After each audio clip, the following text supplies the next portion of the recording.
পুরনো হিসাব চুকিয়ে ব্যবসায়ীদের নতুন হিসাবের খাতা খোলা এবং রং বেরঙের কার্ড ছাপিয়ে ক্রেতাদের নিমন্ত্রণ করা নববর্ষ উদযাপনের এক অবিচ্ছেদ্য অংশ। বাংলার ঐতিহ্য ও সংস্কৃতিতে বহুকাল ধরে চললেও হারিয়ে যেতে বসেছে হালখাতার এই প্রচলন। মাহি হাসান জানাচ্ছেন বিস্তারিত। এই উৎসব পুরনো হিসাব চুকিয়ে নতুন হিসাব খোলার। এই উৎসব হালখাতার।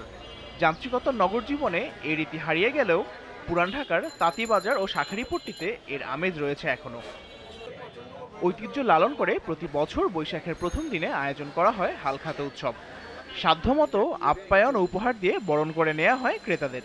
আজকে সারাদিনে কাস্টমার আসবে, কাস্টমারের জন্য মনে করেন যে মিষ্টি আছে, তারপর গিফটের ব্যবস্থা, পুরানো যে কাস্টমারগুলো আসবে তা করে দিব। প্রতি বছরই ভালো লাগে, গিফট পাই, মিষ্টি মানে গিফট দেয়, বাচ্চারাও খুশি হয়, আমরাও খুশি হই। যে যেখানে আমন্ত্রণে গেছে সেখানে আমাদেরকে মিষ্টি দিয়েছে। পয়লা বৈশাখ উপলক্ষে আজকের একটা ছাড় আছে, যেমন মিষ্টি দিতে হয়, গিফট দিতে হয়, এগুলো আমরা সব রেডি রাখছি।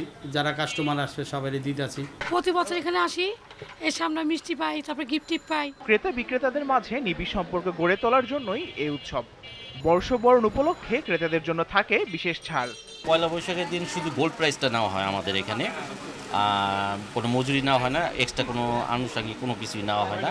পয়লা বৈশাখ উপলক্ষে অনেক ছাড় দেয়, আমাদের সুযোগ সুবিধা দেয়, এই জন্য আসছি। আমরা অনেক উপহার পেয়েছি, অনেক ভালো লাগছে আমাদের। হালখাতার সময় আসি, ভালো লাগে। তবে ধীরে ধীরে কমে এসেছে হালখাতা উৎসবের প্রচলন। ব্যবসায়ীরা বলছেন নিয়ম রক্ষার জন্যই কেউ কেউ এখনো ধরে রেখেছেন এই উৎসব। বহুত আগের থেকে আমরা দেখে আসছি, ছোটকালের থেকে বহুত জনপ্রিয় ছিল, আস্তে আস্তে বিলীন হয়ে যেতেছে। তারপরে তো এটা কিছু মানুষ ধরে রাখতেছে। এখন মনে করেন আমাদের যেমন বাপদাদা পৈতৃক যে আমরা পৈতৃক সূত্রে যে পাইছি, হয়তো ওই জিনিসটা ধরে রাখছি, কিন্তু আগের মতো হালখাতা এখন আর হয় না। সম্রাট আকবরের আমলে সুশৃঙ্খলভাবে খাজনা আদায়ের উদ্দেশ্যে বাংলা সনের উৎপত্তি, যা থেকে এই যাত্রা শুরু করে পহেলা বৈশাখ।